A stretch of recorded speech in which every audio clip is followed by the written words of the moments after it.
Good morning. This is Polaris-Live, and I am Sarwar Kashmeri. This is the program that looks at the tremendous growth of China on global affairs, business, geopolitics, and academic through the eyes of experts from around the world. My guest today, it gives me great pleasure to say my guest today, is Mr. Francesco Stanislao Parisi. He, since 1976, has been the CEO of the Francesco Parisi Group in Trieste, Italy, which has been in business in Trieste for over 213 years. Mr. Parisi was born in Milan, Italy. In 1976, he earned a Doctor of Law at the University of Milan. To help prepare for taking over the helm of his company, his family company, he practiced freight forwarding in local Parisi Group companies, a year in Vienna, 2 years in New York, and 3 years in Munich, Germany. Since then, 1976, he's been working full-time at the family firm. He is also, he serves and has served as the leader of numerous international maritime business groups. He's honorary consul of Sweden in Trieste. He's on a number of boards, including Trieste Savings Bank and the Trieste Bank of Banca Italia. He's a member of the Rotary Club and the Propeller Club in Trieste. And I can tell you from personal experience that what he doesn't know about maritime business and the advances in maritime shipping technology, you can put in a tiny needle and forget about it. So without further ado, let me bring on stage now Mr. Francesco Parisi. Mr. Parisi, how are you? Fine, thank you. May I call you Sava? I have the privilege to. Please, it would be a great honor to have you call me Sarwa. And may I call you Francesco? Of course, of course. Okay. And good morning to you on that side of the Atlantic, and good afternoon, and to your guest on the side, on your side of the Atlantic, and good afternoon to the guest on my side of the Atlantic. Well, thank you so much for that. This is a lightly snowing morning in Hanover, New Hampshire. You don't have any snow in Trieste, I take it. Not yet, not yet, not yet. Now listen, Francesco, it's just amazing. Your company is in business in Trieste for all of those years. And even though I wasn't born when your company was around, it certainly gives me a feeling for what a solid organization it is. What I would like for you, if you can, in a few words, explain is why has Trieste, over the 2 centuries, been such an important part of the shipping business, and why does it continue to be so? And of course, right now we are here to talk about the recent acquisition of interest in your company, ownership in your company by the Chinese firm and a German firm. So what is it about Trieste that makes it special in your business, Francesco? Well, to make it short and simple, Trieste is at the very end of the Adriatic Sea, which is practically a canal which enters in the center of Europe. It is the most northern port in the Mediterranean Sea, and it was established over 300 years ago as a commercial port for the Austrian-Hungarian Empire, which Trieste was part of until the end of the Second World War. And you are right in saying it has had an important role, but the history of the last century made it actually a marginal port because of the events of the First and the Second World War. And I have also had the privilege to live in the past 3 decades when this strategic position has changed again. And the reason why that has changed is the falling of the Iron Curtain, I always like to remember that the term Iron Curtain was first used by Winston Churchill when he, in I think 1944, something like that, 43, yes, indeed. 44, he was saying, I see an iron curtain from Stettin in the Baltic to Trieste in the Adriatic. So Trieste, I had forgotten that. I had forgotten that, actually. Yes. Yeah. So Trieste was the southern terminal of the Iron Curtain. And as you well know, the Iron Curtain has fallen apart 31 years ago, 1989. But even more important for Trieste was the fact that all surrounding, sometimes tiny countries, have all become gradually part of the European Union. And now they are part of a single market. And this has contributed to the development and the rebirth of Trieste as a port. There are other reasons that I can maybe explain if you wish, but these are the main reasons. But is it, I mean, when I look at Trieste, and it's such a wonderful place to be in on the Adriatic, I also think about the German company HHLA. On their website, they point out that these large container ships, 24,000 containers on a ship, which is hard to imagine, when they come from Shanghai to Hamburg, with their goods. That the price addition of transporting, let's say, one tablet, one iPad is 11 cents, right? Yeah. And so is it also correct that with Trieste, one doesn't have to make that long journey around Europe, that if there are direct railway connections, that Trieste makes it easier to transport to Central Eastern Europe? Yes, you are perfectly right. And the other part of the story is that, as you well know, in the last 30 years, the growing trading parties are countries and regions in the Asia Pacific. And connecting Europe, you have to cross the Suez Canal. And when you want to go to the North Sea ports, you have to cross again Gibraltar and sail 5 days more than you sail to land and call Trieste. And again, the other issue is that those countries which were on the other side of the Iron Curtain, like Hungary, Slovakia, the Czech Republic, Poland, former Yugoslav countries like Slovenia and Croatia. Right.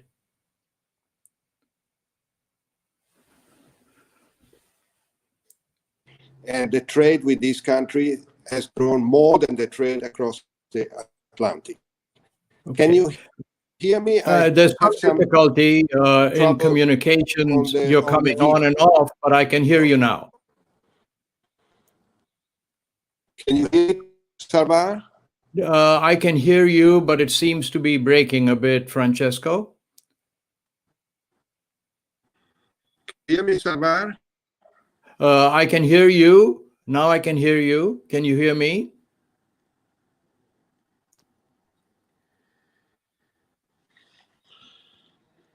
We are having some trouble on the line, Francesco. I may call back again.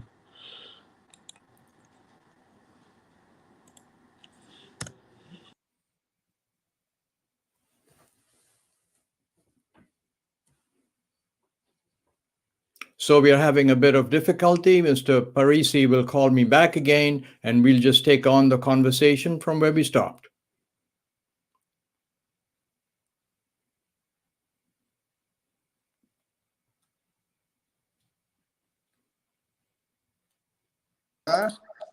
Now, can you hear me?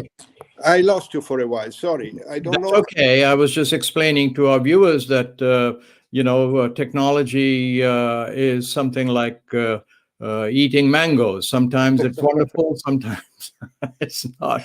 But let's just continue on. What I wanted to ask you is Trieste. What kind of I mean, for Hamburg, for example, these giant container ships. Can Trieste handle these very large ships? And also, how do these new ships and so on? I want to explore the European Union's future competitive environment, but let me ask you about the big ships. Just a quick question here.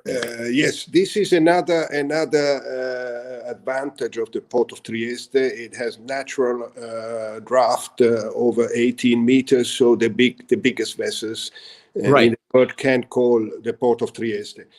And this is actually a little problem for Hamburg. You were mentioning Hamburg because you may know Hamburg is a river port, and they have always a problem of dredging the river to have the available draft, and they cannot accommodate the largest vessel. Right. But the real reason is that due to these geopolitical changes, the falling of the Iron Curtain, the entering into the European Union of all countries, and the growth of the trade with the Asia-Pacific region, this area, this port has become again very attractive. Also, you had mentioned that before, the good rail infrastructure connecting to the rest of the European rail network, underutilized until a few years ago, has allowed the growth, because a port is worth nothing if the connections to the hinterland, to the production and to the consumption is not efficient and well working. So I imagine that this closeness to the rail, through the rail connections to eastern parts of Europe, perhaps even Turkey, this was of great interest to HHLA, the German firm, the Chinese firm. What I may ask you is, I know that you had these two firms who were dealing with you to acquire interest in the port, to buy ownership in the port. Was it strictly a business decision? And you can tell me if this is confidential and you don't wish to answer it. But did politics play any part in it? Was it strictly a business decision that the German company won this bid and not the Chinese? Because, you know, all of us who look at the BRI, look at the growth of China, which is what this program is all about, assume that when the Chinese come in, they have bags of money and it's like bidding against God. And if they want something, they get it. Strange to say bidding against God for a Chinese company, but what do you think? Was it strictly a business decision? Yeah, listen, the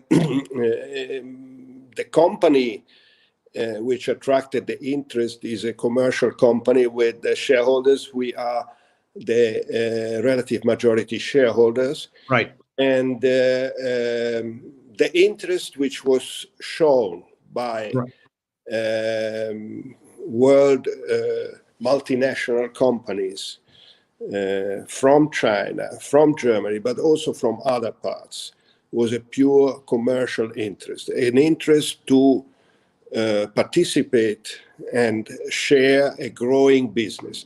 The range of the northeastern Adriatic,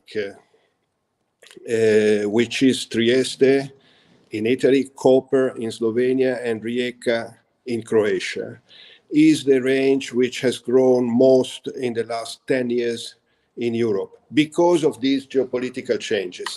And there has been a strong interest to participate. Right. And I can tell you that our decision was a purely business-driven decision. Purely business-driven. The change of ownership, the change of control of a company like ours, which has a concession of a port infrastructure, is, however, since 1.5 years, subject to a green light by the office of the Prime Minister. This is an Italian law. This is Italian law, but it is quite widespread throughout European, countries, and I don't know if it is the same in other parts of the world. A port terminal is considered strategic infrastructure. Indeed. And especially now during the COVID crisis, the Italian government, but I believe the same also for other European governments, have been concerned that companies might be weakened to the point that they could be taken over really for little. Right. And they wanted to make sure that the strategic companies, including small company like this, which is managing a port terminal, would not fall into the hands of foreign control. Indeed. And this applies not only to non-Euro EU countries, to all countries. So we have to go through this process of authorization with the office of the Italian Prime Minister. Right. And it is called Golden Power, so is it called. Okay. And we have received very quickly green light from the office of the Prime Minister. To be honest, I don't know if it would have been that quick if the change of ownership would have brought a control by a Chinese company. I don't know it because I'm not so much deep in politics, but it was very fast with a German interest. I don't know how it would have been with a Chinese. Now you've mentioned, and I'm broadening our optic here, Francesco, a little more strategically.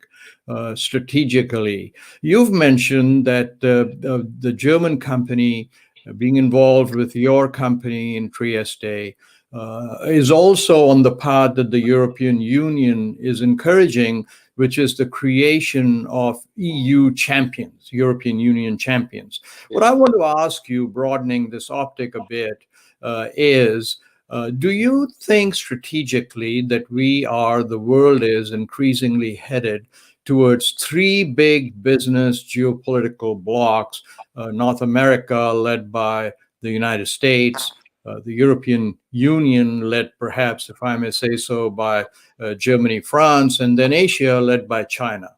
And the European Union, to find the negotiating space between America and China, the two big giants, needs to create European champions? I mean, do you think, first of all, that this idea of these three blocks now coming into existence, do you believe it yourself? And two, we need more, or Europe needs more European champions or EU champions to compete in that space? I would love for you to try and answer that. Yeah. You have mentioned the two giants, the US and China. And in Europe, we have felt a little bit squeezed between the two giants, you know. Yeah.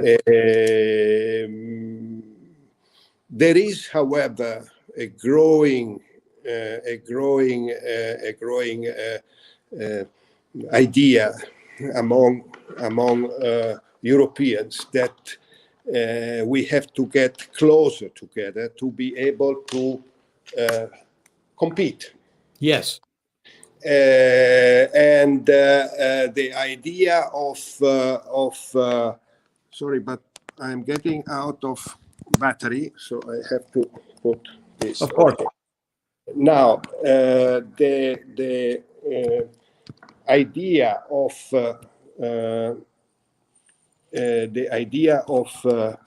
European champions is a reality, and it has been affecting. Sorry, it's falling down. It's okay. It has been affecting recently some evaluation at high level that European antitrust should not prevent companies within Europe to merge. You know, the topic was very much touched when there was a plan to merge Siemens and Alstom, which are two giants, one German, one Yes. French, Yes. for the rail transport material Right. construction, you know. Right. And the antitrust, if I'm not mistaken, prevented that, saying that this could jeopardize competition in Europe. But people are starting to say the competition is not to be seen only within Europe. The competition has to be seen worldwide. And Worldwide. if Alstom Sure. and Siemens cannot join forces, then maybe the one will be taken over by a Chinese and the other will be taken over by an American company. So But let me interrupt. Europe weakens, you know. Let me interrupt because I want to clarify that you do believe that increasingly the 21st century will have these three blocks that will grow.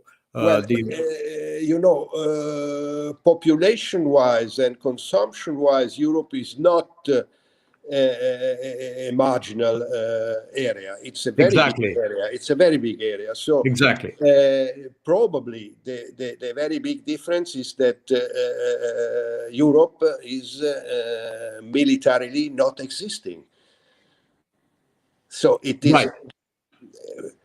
Europe, you know better than me, has been relying a lot on the NATO, on the American Yes.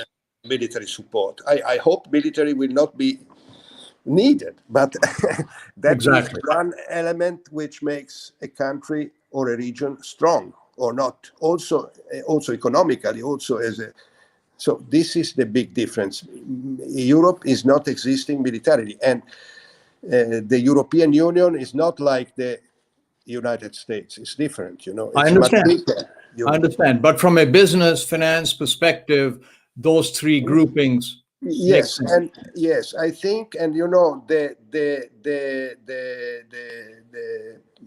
I think the idea of our new shareholders, Hala from Hamburg, from Germany, is first of all to become not a company focused exclusively on one seaport, but creating a network, Right. you know. Right. And they are creating a European network. So now they are present on the North Sea, on the Baltic, on the Black Sea, and on the Mediterranean. Right. So they are creating a network and creating a European champion, so to say. And so two more. I hope Europe can play a role, also Okay. because it can allow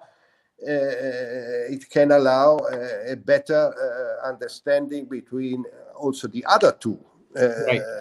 giants, you know. Yes. So, but let me ask you, I have two more areas to investigate with you, Francesco. One is, what was it like to negotiate with a Chinese company? Can you talk about that at all? I mean, do they come prepared? Do they always have to go back and check with the Chinese government? Are they a nice, diverse group? I mean, I've been part of mergers and acquisition discussions in the U.S. and I know how it happens in Europe. But tell us a little bit, if you can. Yeah. Okay. I think you have mentioned the company we were dealing in China is a very old established company. Exactly. Over 100 years from based partially in Hong Kong, you know. Okay. And we have been dealing with people and managers sitting in Hong Kong and Shenzhen. And the experience has been very interesting. I mean, they are very structured. They are very business oriented, and all the meetings we have had, they were prepared to the most to every detail. Every detail was prepared, and right. We have been meeting here. We have been meeting there.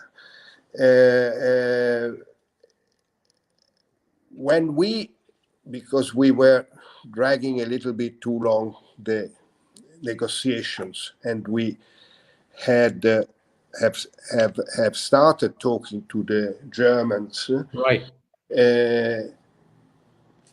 I have to say that, of course, culture-wise, we feel much closer to the Germans. I mean, we have a European basic route which facilitates negotiation.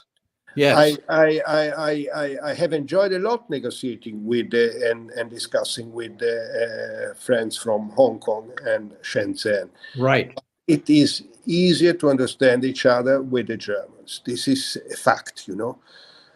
We all speak not a mother tongue, because we all speak with the Germans or with the. I mean, I can speak German. I can speak German with the Germans, but we were speaking English because our group. I mean, English.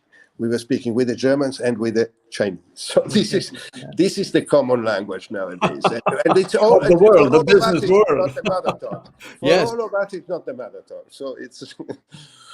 Do you think, let me interrupt you, do you think that based on what you've said, perhaps European schools should start teaching more about Chinese culture and Chinese language? Do you think that would be good? Well, I have started traveling in China 30 years ago, something like 30 years ago. Right. And of course, I know very, very little, too little. I try to learn, but I know too little. But the same applies, I mean, to India. I mean, India is also a place we know very little about. In schools, we learn history of Italy, maybe a little bit of Europe, but I have been reading in recent years nice books that reverse the point of view, not the European point of view, but the Asian point of view, you know, and it's enlightening. I mean, it's something that I enjoy very much, but I would need another couple of lives to learn. So let me ask you, as we get towards the end of and I'm going to, if you don't mind, take 3 or 4 extra minutes from you because we lost a little bit in the connection business. But if you were giving advice to your peers in the European Union about negotiations like the one you just had, what are a couple of the most important things you would tell them? I mean, you've mentioned one, which is the Chinese companies come really well prepared. What is there something else that you would advise them? I would advise, first of all, to be very patient. To be very patient because the perspective is different. The Chinese perspective is, for sure, this I can feel really, is long-term perspective, not the short-term perspective we are used in the Western world. I would suggest that you have to let them get comfortable also with the business environment they are investing in, because they also know that they know very little and are afraid to get into something they cannot manage anymore. So the business environment, legal system, and all the rest, which is so important for the business environment, something you have to let them understand carefully. Right. This, I would say, is the 2 things which come to my mind first. Do you find, for one of the points that you just made, that they come well prepared also from the legal side into this negotiation, because China's law, business law, and so on is not precisely the same as I understand it? Did you find them legally well prepared? They understand the contract? Yes, but I don't share your view that their legal system is not well developed. I have had dealings with the Maritime Court in Shanghai, and I have been very much impressed by the knowledge of the judges and the way they run a court case, you know. So I'm not really, I don't share very much your view that they have a different system, maybe, but they are not unprepared. And I personally know also some. I have some friends who are lawyers in China, and they have a good understanding of. Sure. Well, I'm honored to be incorrect on this. I'm glad you pointed that out. And as we head My into experience, I don't know if it's true. It's my experience. well, you're highly experienced. So, but let me ask you, Francesco, I want in the 2-3 minutes that we have left, I would like to take a very personal viewpoint and ask you, what have you learned from this experience? And just a very personal kind of a question.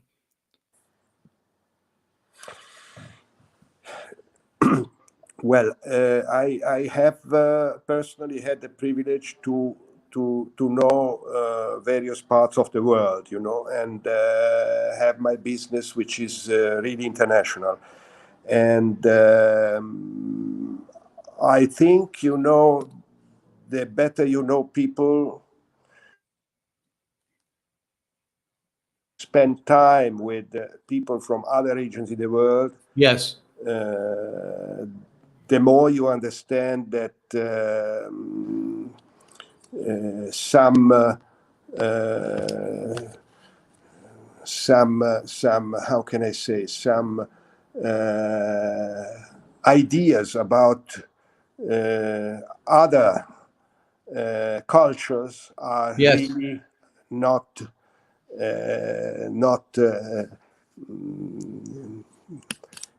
the perspective. Yes. I mean, we are people of this world, and I mean having the privilege to know people from other parts of the world shows you that a lot of things you get from the news or from the press is really something that you should consider carefully before believing, So it has been, and it is constantly for me to have the opportunity to meet and negotiate with people from other parts of the world, a constant process of learning that we can live together without necessarily fighting, if I may say. Well, Mr. Francesco Stanislao Parisi, it has been a great honor for all of us listening in, viewers, and for me personally, for you to give all of this time from what I know is an exceedingly busy time for you. So let me bid you goodbye. Let me say thank you very much, and I hope we get to talk soon.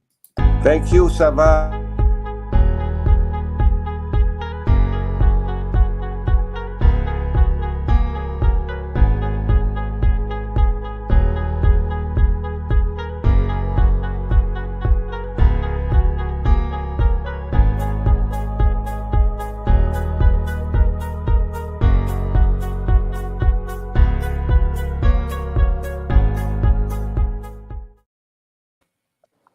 Sarwar.